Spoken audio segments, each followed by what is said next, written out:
166 प्रकल्पातील पाणी पातळी 52% पोहोचली आहे। माजलगाव प्रकल्पाचा पाणीसाठा 25% असून मांजरा प्रकल्पाचा पाणीसाठा 65% आहे। लघु आणि मध्यम प्रकल्पापैकी 11 मध्यम आणि 64 लघु प्रकल्प पूर्ण क्षमतेने भरलेत। माजलगाव प्रकल्पात 25% पाणीसाठा असल्यामुळे पैठणच्या नाथसागरमधून पाणी सोडण्यात आले।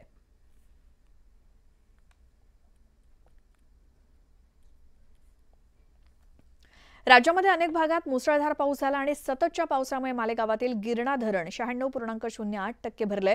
धरणाच्या पाणलोट क्षेत्रामध्ये पाऊस झाल्यामुळे आज किंवा उद्या धरण ओव्हरफ्लो होण्याच्या मार्गावर आहे। या धरणातून मालेगाव, नांदगाव, चाळीसगाव या तालुक्यातील शेकडो गावांना पाणी पुरवठा केला जातो आणि दुसरीकडे वसई विरार सोबतच नालासोपाऱ्यात जोरदार पाऊस झाला, त्यामुळे सखल भागात पाणी साचलं।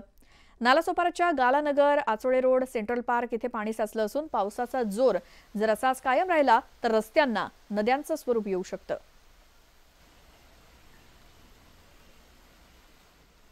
बुलढाण्यामध्ये गेल्या 3 दिवसांपासून अतिवृष्टीने कहर केलाय। जिल्ह्यामध्ये 2 दिवसात 695 मिलीमीटर पावसाची नोंद झाली।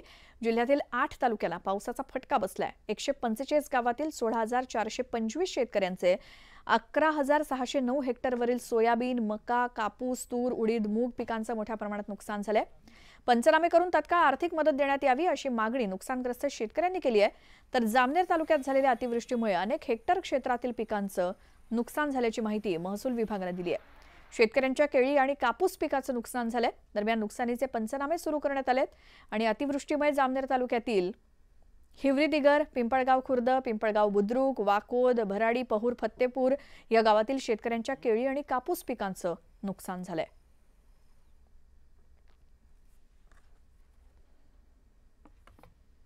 सतत 15 दिवसापासून रिमझिम पाऊस तर आहेच, पण त्याच्यामध्ये कधी मुसळधार, कधी असा चांगला पाऊस, मध्यम सरी असा चालू असल्यामुळे आता हे पीक तर कोणतंच काही कामात राहत नाही। 100% बाय पराठे पिवळ्या पडल्या आणि आता टोंग्या पाणी या वावरामध्ये थांबेलं आहे। आता हे पीक विम्याचं लोक म्हणता का कंप्लीट करणं आहे, असं करणं आहे, तर हे आता ऑनलाईन तुम्ही ऑन द स्पॉट येऊन पाहू शकता आजची परिस्थिती काय आहे म्हणून। निसर्ग कोपल्यामुळे गेल्या 1 महिना सततच्या पावसामुळे माझं 100% या ठिकाणी नुकसान झालेलं आहे। माझंच नाही, आमच्या संपूर्ण आव्हा गावात, आमच्या तालुक्यामध्ये 100% नुकसान झालेलं आहे। कृपया 100% या नुकसानीची भरपाई आम्हाला शासनाने द्यावी। हे बघा, हे माझं शेत आहे। हे सगळं पाणी तुंबलेलं आहे। आजपर्यंत आम्ही याच्यावर भरपूर खर्च केलेला आहे। 4 फवारे मारले, 2 वेळा खत दिलं आणि 2 वेळा निंदून सुद्धा वावरचं काय बघा। पण हे बरसाच्या पाण्याने हे सगळे शेत ओले चिम झाले आणि सगळे नुकसान झालेलं आहे। आणि आता एक सविस्तर बातमी ती म्हणजे मराठवाड्यात झालेल्या पावसामुळे मराठवाड्यातील 8 जिल्ह्यामध्ये 11,67,270 हेक्टरवरील शेती पाण्याखाली गेली आहे आणि अतिवृष्टीमुळे सोयाबीन, उडीद आणि मूग या पिकांचं मोठ्या प्रमाणात नुकसान झालं। सोयाबीन आणि कापूस पाण्यात गेल्यामुळे शेतकऱ्यांची मेहनत वाया गेली आणि या अतिवृष्टीमुळे लाखो शेतकऱ्यांच्या डोळ्यात पाणी आले।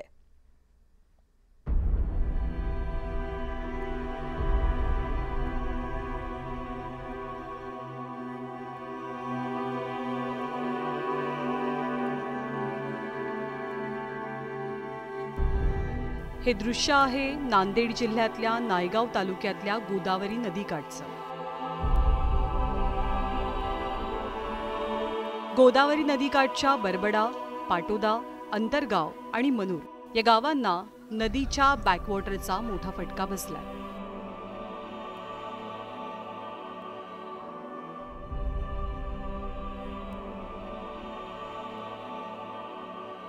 या बॅकवॉटरमुळे हजारो हेक्टर जमिनी पाण्याखाली गेल्या। केवळ नांदेडच नाही तर मराठवाड्यातल्या अनेक जिल्ह्यात शेतकऱ्यांचं अतोनात नुकसान झालंय।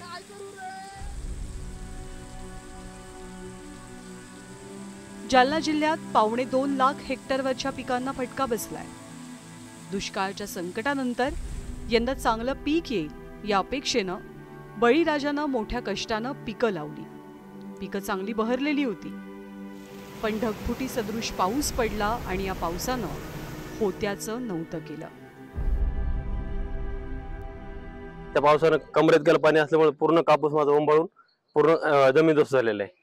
तर आता पूर्ण माझ्या परिवाराची जी उपजीविका आहे त्याच्यावर निर्भर असल्यामुळं आता अवघड झालेलं आहे आमचं. वर्ष कसं काढायचं हा प्रश्न आमच्या पुढे उभा आहे. या नुकसानीमुळे बळीराजाच्या हातातोंडाशी आलेला घास आता हिरावला गेलाय आणि त्याच्या स्वप्नांचा चिखल झालाय.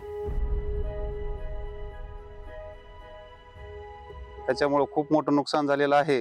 तरी याच्यामुळं आमच्या कुटुंबाची उपजीविका आता अडचणीत आहे.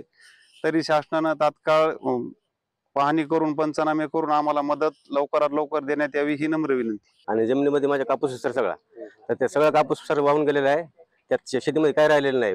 मी बँकेकडून क्रॉप लोन घेऊन आणि इथे लोकांकडून पैसे घेऊन मी सरळ शेतीमध्ये लावलेले आहेत. तर सगळं सर नुकसान झालेले आहे. दुष्काळाच्या संकटानंतर मोठ्या उमेदीनं बळीराजानं काबाड कष्ट करून शेती केली. मात्र आज या बळीराजावर अस्मानी संकट कोसळलंय. राज्याच्या अन्नदात्याला आता अपेक्षा आहे ती सरकारी मदतीची.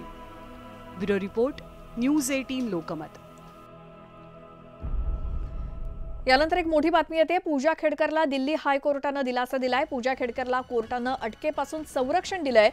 26 सप्टेंबर पर्यंत पूजाला अटक न करण्याचे आदेश कोर्टानं दिलेत. 26 सप्टेंबरला पुढची सुनावणी होणार आहे आणि 10 दिवसात सविस्तर तपास करण्याचे निर्देश कोर्टानं पोलिसांना दिलेत. पूजा खेडकर प्रकरणातली एक मोठी अपडेट. दिल्ली हायकोर्टानं अटकेपासून संरक्षण दिलंय पूजा खेडकरला 26 सप्टेंबर पर्यंत. त्यामुळे 26 सप्टेंबर पर्यंत अटक न करण्याचे आदेश दिलेत आणि 10 दिवसांमध्ये सविस्तर तपास करण्याचं कोर्टानं पोलिसांना सांगितलंय.